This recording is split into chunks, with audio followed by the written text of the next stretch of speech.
What's up guys, CJ here and welcome back to another all-new Hybrid Network Star Wars video, this time breaking down all of the Easter eggs and references that you might have missed. This is going to be pure spoiler territory, so if you haven't seen the film, click away now. There are a ton of these, and the movie actually does a really good job weaving them in, and there are some of them that are too good to not be surprised by. So like I said, if you haven't seen the movie, just click away. As seen prominently in The Last Jedi, Han's golden dice are seen multiple times throughout Solo: A Star Wars Story. They're a good luck charm, which he gives to Qi'ra and ultimately gets back during the film, but it is still a very cool connection to The Last Jedi. Han's time in the Imperial military also returns to canon in Solo. In the film, he was at the Imperial Naval Academy before he was kicked out and busted down to grunt infantry, and it also ties into how he meets Chewbacca, just like in the old Legends canon. Speaking of his military service, Han is in action as an infantryman on a planet called Mimban. We don't see much of Mimban more than mud and explosions, but the planet is actually a major old-school callback. Mimban first appeared in a book called Splinter of the Mind's Eye, and was the main setting of that novel. If that sounds familiar, it should, because it was actually the backup plan for Episode 5, in case Fox didn't want to greenlight a high-budget follow-up to the original Star Wars, and luckily, A New Hope was successful, and so Empire Strikes Back was made.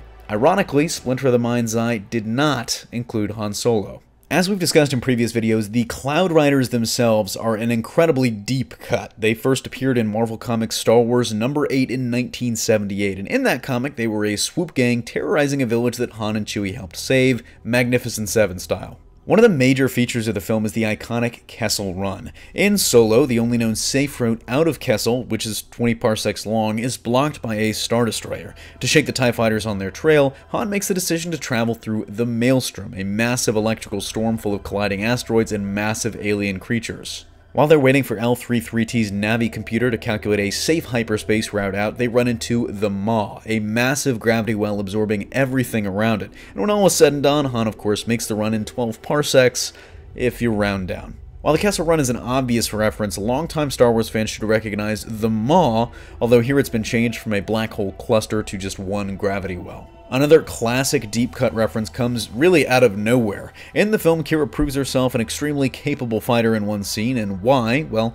as she reveals to Han, Dryden trained her in Teräs Käsi. In-universe, Teräs Käsi is a martial art used by Supreme Leader Snoke's elite Praetorian Guard, but behind the scenes, Teräs Käsi is a reference to the 1997 PlayStation game Star Wars Masters of Teräs Käsi. Since the film deals with the seedy underbelly of the Star Wars universe, it makes sense that we'd hear or see some of the more iconic bounty hunters in the franchise, and we actually don't really see any, but we do hear the names of a few, like Bossk, the Trandoshan hunter from Empire Strikes Back. Another major bounty hunter gets name-dropped the first time Tobias Beckett and Lando Calrissian cross paths. Aurra Sing. In canon, she's a major figure in Boba Fett's life, having trained him after the death of Jango. Well, in the film, we learn her ultimate fate. She was killed at the hands of Beckett, who pushed her to her death. Speaking of Lando, one of the coolest Easter eggs in the film is actually thanks to him. While they're trying to infiltrate Kessel, they do the old fake prisoners trick with Han and Chewie as the fake prisoners. Qi'ra's undercover as the emissary of a trade organization, but Beckett is disguised in Lando's armor from Return of the Jedi. While we're on the subject of armor, it's a really quick, small cameo, but we do see some Mandalorian armor several times in Dryden Voss's office. During the Kessel Run, Han makes a pretty tricky maneuver to get away from the last TIE fighter chasing them, referring to it as a trick that he learned from his old pal Needles on Corellia, who was the best street racer on the planet before he crashed and died.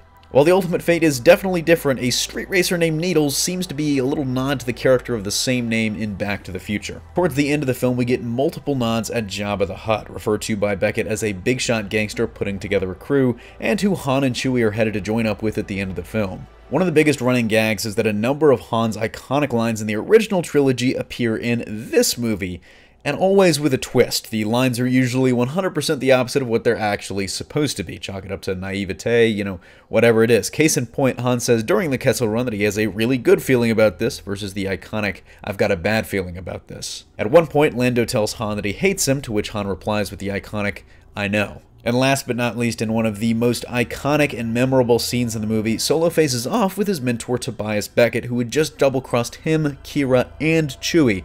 And while Beckett begins to monologue, Han cuts him off by shooting first, settling that debate once and for all. Let me know what your favorite Easter egg was, and if we missed any, in the comment section down below. That's going to do it for me here, though. Thanks for watching. Don't forget to smash that like if you like what you saw, subscribe for more great content every single day, and consider turning on your notifications to be alerted every time we upload a new video. Signing off, this is CJ, and I'll see you next time.